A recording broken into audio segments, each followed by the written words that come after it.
শালা গোলামের পুত্র যে কই গেছে দেখি আমার জানুর একটু কল দেই।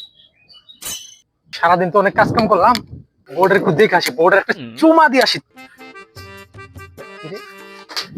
জানো তুমি কই গেছো? আসো আমার বাড়িতে, আসো, আমার স্বামী নাই। কিরে আমার বউ কার হাতে কথা কয়?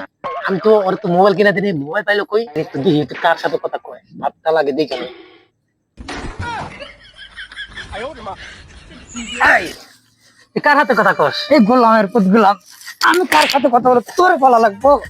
তার মারো কথায় আমারে। আমি কার সাথে কথা বলে তোরে বলা লাগবো? গোলামের পুত গোলাম তোরে কোয়া লাগবো, তোর ভাত আমি খামু না। বাদ না খাওয়াটা কিনা দে রো, যাও কই। আর বউরা বাড়ি থেকে বাপের বাড়ি থেকে গেল নাকি? বউরা আমি এত ভালোবাসি, আর হে বউ পরে কি করে না কি করে, কার কোন ভাতার হাতে নাই কথা কয় নাকি?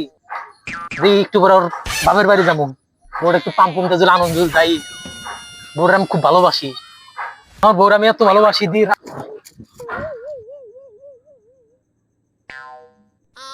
আমার বউর এত ভালোবাসার পরও আমার বউ বাপের বাড়ি চলে গেল, ব্যাপারটা বুঝলাম না। এটা কোনো কথা?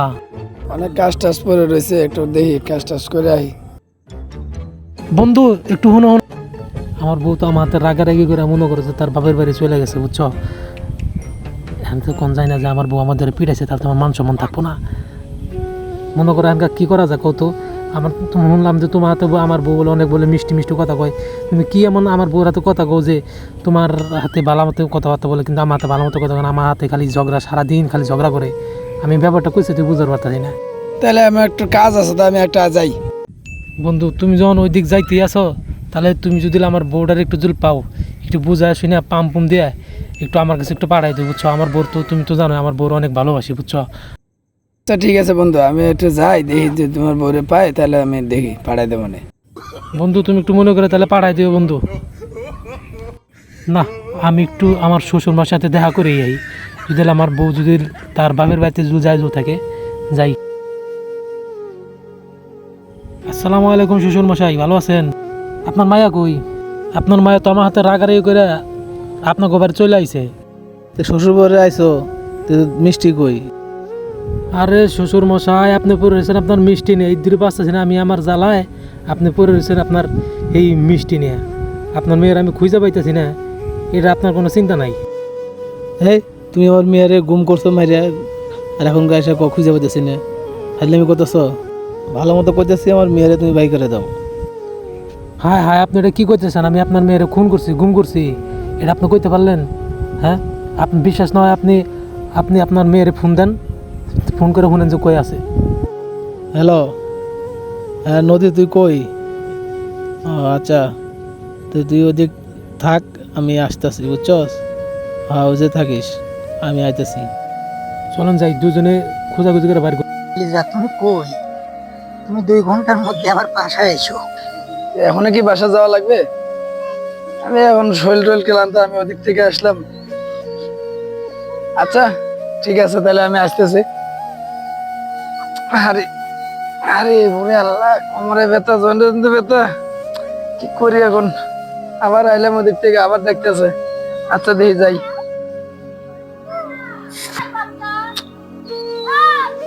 কলিজা, আমি তো আইছি। ওই যে দেখছেন শ্বশুর মশাই, আপনার মেয়ের পাশে ওই যে দেখতেছেন, দেখছেন? চলেন যাই, সামনে যাই। আসো তো। এই যে দেখছেন, দেখছেন আপনি, দেখছেন অবস্থা দেখছেন? এই যাস কই থাক, আমি অত কিছু বুঝি না শ্বশুর মশাই, এই এলাকায় কোনো মাতব্বর টাতব্বর নাই, আমি মাতব্বর কাছে বিচার দিব। আপনার মেয়ের সাথে আমি সংসার করবো না, আমি মাতব্বর কাছে বিচার দিব। মামা, তুই এলাকায় কোনো খবর রাখস? আমি একটা রানিং চেয়ারম্যান, আমার এলাকায় স্পিচিং, তুই কিছু দেখোস না? না আমি চল দেখবি, চল। হ্যাঁ যাস কই, তোরে এত কষ্ট করে মানুষ করি, আজকে বিচার হবে, কঠিন বিচার হবে। ছাড়মই তো খারাপ। মা তোমার সব চলে যাবে। বারান্দে চল, এই চেয়ারম্যানের খবর দিছি, চেয়ারম্যান আইতা। মামা, কার বাসায় আইলাম? তার আমারা? চেয়ারম্যান সাহেব, আমি যে তালা মেরে রাখছি। হ্যাঁ, চলেন চলেন। আসেন আসেন, বসেন বসেন।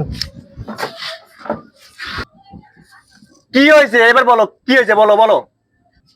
চেয়ারম্যান সাহেব, আপনারা না খুলে গেলে তো আপনি বুঝবেন না। হ্যাঁ মনে করেন আমি কাজ কাম করে বাসায় আনিছি, কই যে সারাদিন ধরে কাজ কাম করলাম, তাহলে একটু বউ চেহারা দেখে আসি। আমি আহেরা দেখি যে আমার বউ কারাতে মানে মোবাইলে কথা কইতাছে। আমার বউর আমি তো এবং তো মোবাইল কিনাই দিই নাই, এই মোবাইল পাইলো কই, আমার মনে একটা খটকা লেগে গেল। পরে আহেরা একটু লক্ষ্য করে দিই যে কারাতে মানে কথা কইতে পুরো আপনি ধরছি। ধরার পরে এখন সে কই কি যে তোর বাত আমি খামো না, এটা কয়ে মনে করে মাইরটারে দিছে। মাইরটার কথা নাই কইলাম, এটা কইলে পারে নিজের মান সমান যায়। পরে রাগারাগি করে চলে গেছে আর বাপের বাড়ি। পরে বাপের বাড়ি গেছি, আমি আবার শ্বশুর মশাই বাড়ি গেছি, যাই শ্বশুর মশাই জিজ্ঞেস করছি যে আপনার মেয়ে কই। সে বলে কি যে আমার মেয়েরে তুই গুম করে দিছস মাইরে টেরে দিয়ে। পরে হের করলাম যে আপনার মেয়ের ফোন দেন, ফোন টুন দিয়ে যে জায়গায় আছে। পরে হে আহেরে পরে হের হাতে নাতে পরে দিয়ে যে হের প্রেমিকার লগে, পুরাতন প্রেমিকার লগে সব কথাবার্তা বলতেছে। জিজ্ঞেস করেন এর শ্বশুর মশাই ঘটনা সত্য নাকি মিথ্যা। কি মুরব্বি, ঘটনা কি সত্যি? আর ঘটনা সত্য। কি কম আর বুঝছেন, আর আমি তো ভাবতেও পারি না যে আমার মেয়েটা এরকম হবে। এখন যা আবার হয়ে গেছে, আমি গরিব মানুষ, তো মীমাংসা করে দেন, তার আর কিছু করার নাই। এ মেয়ে, এদিকে আসো। বলেন। এখন তুমি কি চাও? তুমি কই ছেলেটা চাও না এই ছেলেটা চাও? না, আমি ওই ছেলের চাই। তাহলে এবার বলো তুমি কোন ছেলের ভাত খাইবা? চেয়ারম্যান সাহেব, আমি এই গোলামের ভাত খাবো না, আমি এই ছেলেরে ভালোবাসি, আমি এই ছেলেরে বিয়ে করবো। যেহেতু নদীর সাগরের সাথে সংসার করতে চায়, তাহলে আমি ওদের বিয়ে পাই দেই। তাই তুমি এখন কি বলো? চেয়ারম্যান সাহেব, যেহেতু নদী সাগর রে চায়, আমি আমার বউরা জান প্রাণ দিয়ে ভালোবাসি। হ্যাঁ। এখন আমার বউ যদি আমার সারে যদি সুখী থাকতে পারে, সাগর পাইলে যদি সুখী হয়, তাহলে আপনি তাই করাই দেন, আমার আর কোনো বক্তব্য নেই। এই নদী সাগর, এদিকে আয়। যেহেতু মুরব্বি আপনার মেয়ে ঘটনাটা ঘটাইছে, তাহলে দুজনকার বিয়ে দিয়ে দেই। আপনি কি বলেন? এখন যেটা ভালো হয় এটা করে দেন, আমার আকাম করছেন কি করবেন। চেয়ারম্যান সাহেব, নদী যে জাহিদের সাথে এরকম করছে, আর আমার সাথে করবে তার কোনো গ্যারান্টি আছে? তা আমি এসব মেয়ে আমি করে খাবো না। তোমার জন্য আমি জাহিদরে ছেড়ে এলাম, আর তুমি আমার ছেড়ে যেতে চাও? তোর জন্ম তোর আগে আমার মরণ হয় নাকি? হ্যাঁ, তোর দুনিয়া মান সমান গেছে আমার। তুই যা, সত্যি তুমি তো করলাম, সত্যি যা, তোর তো মেয়ে দরকার নেই। এ মামা সর, বিচারে আমি কিছু বুঝলাম না, সর, আমাদের কাজ কাম আছে।